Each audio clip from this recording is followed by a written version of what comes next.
Hello everybody, welcome back to Screenstars. I'm here today to bring you my review for the 2025 found footage horror film, Dream Eater. The film has three directors. We have Jay Drakulik, Mallory Drum and Alex Lee Williams, who both star in the film and are primarily the main actors in the film. Now the film follows a boyfriend and a girlfriend. You've got Alex and his girlfriend, Mallory. She is really concerned about her boyfriend, Alex. He is sleepwalking and he is getting more and more violent and unpredictable with his sleepwalking. He has an incident where he cuts himself quite badly, and he's then, if you like, he and his girlfriend decide to go to kind of a secluded cabin, a snowy cabin, in order for him to kind of get better, really, and for her to get a handle on what's going on with his sleepwalking.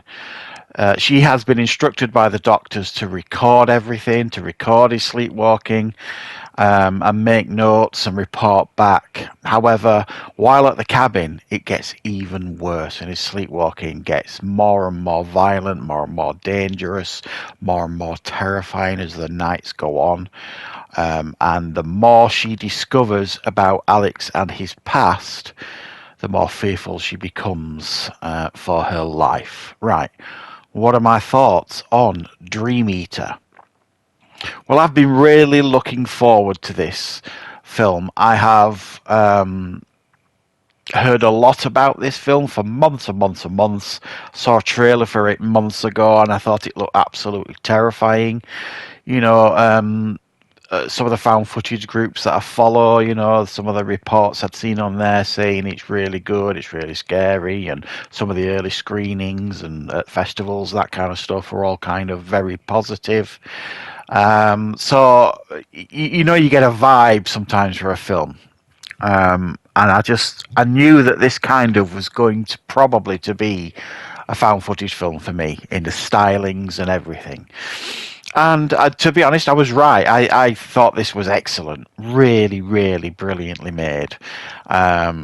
Very intimate in a sense of there's just two people in this film. It's these two actors, physically anyway, in this film at this snowy cabin. And you've got two phases, really. You've got the daytime phase and the nighttime phase. The daytime phase consists of the girlfriend trying to talk, discuss, negotiate with the boyfriend, his care, his past, all these kind of things. And he's not really engaging at all, really. He's kind of reflecting an awful lot, not engaging with the care. He's not really engaging with the doctors, that sort of thing. And then you've got the night phase, which is essentially her waking up at some point in the night and finding him doing weird stuff around the house, weird freaky stuff, or him kind of filming himself doing weird freaky stuff around the house. And each night it gets worse, worse, worse, worse, worse. And then intermittent between that is you've got like Zoom calls with the doctor and another chap who has written a book about this sleeping condition he potentially has. But he also, in this book, links potentially what might be happening to him to something demonic. So you've got like Zoom calls, daytime phase, nighttime phase. The two leads have got fabulous chemistry here. It's quite frustrating to watch sometimes because he's just not engaging and at times not taking it seriously, shrugging it all off, or just not having it. He doesn't want to know about his past because he was abandoned as a baby. He doesn't care who his parents were. He went through the fostering systems and all that kind of stuff, so he's very scarred by all that. But it's imperative that she kind of finds out about his past, which she manages to do. And it's revealed in the film, and it's not a good past, as you could imagine, who his real parents were. especially his mother. And all of this adds to the anticipation of the night phase. Because there's not a huge amount goes on during the day phase in regards to creepy stuff. There's a couple of things, but it's more like painting the picture, preparing the foundations for what's coming in the night phase. That just definitely sends shivers down your spine and gets under your skin and creeps you out big time. A very, very impressive performance for Alex, the guy playing Alex, who obviously is one of the directors as well. Because during the day, he's so different. He is quite humorous and fun, quite dismissive about everything that's going on. Like, yes, obviously, and quite frustrating. But also at the same time, he's got quite a fun sense of humour too. And then when you see what transitions during like the nighttime phase, it's just like it's a different person, and it absolutely creeps you out and scares the pants off you. It does a fabulous job, this film, of doing that. It reminded me a little bit of Paranormal Activity. Not for the ghosty stuff that Paranormal Activity had, but it was a similar setup in Paranormal Activity. You had talking, debating, blah blah blah during the day, and then the night phase was usually when you'd see the creepy stuff happening. It's a similar thing here, and it's probably the most effective way I've seen a film, whether it be found footage or otherwise, portray sleeping conditions. I mean, we've had a few of them over the years, and I've always said when I've reviewed one, and I'm not sure we've seen the definitive one yet. I'm not saying this is the definitive one. I just think this is possibly one of the most effective ones I've seen. It properly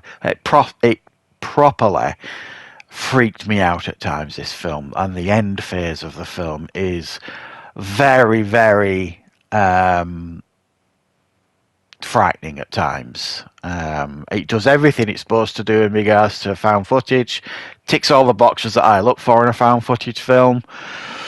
The reason for filming is, because they've been told to film all aspects of what's happening at the cabin, and it just throws in different ingredients. When she's speaking to this guy that wrote this book. And the second time she speaks to him, the first time she speaks to him, he talks about all this demonic entity thing. She thinks he's a nutcase, and then as the nights go on, she realizes actually he might have a point here. So she gets back in touch with him, and what he tells her that time sends shivers down your spine, because there's a realization that what he's saying is happening right now. So you're kind of like, oh my god, and then boom, lights go off, and you're thinking, oh, it's happening. So it really ticked the boxes for me, this one. It was effective, it was frightening, great performances, and all that kind of stuff. I mean, it says Eli Roth presents on all the posters and that kind of stuff. Well, there were 20 producers on this. He was just one of them. So don't read too much into that. This is far more down to the people that wrote this film, directed this film, and starred in this film. They're the creative force behind this film. Don't be giving credit to Eli Roth here.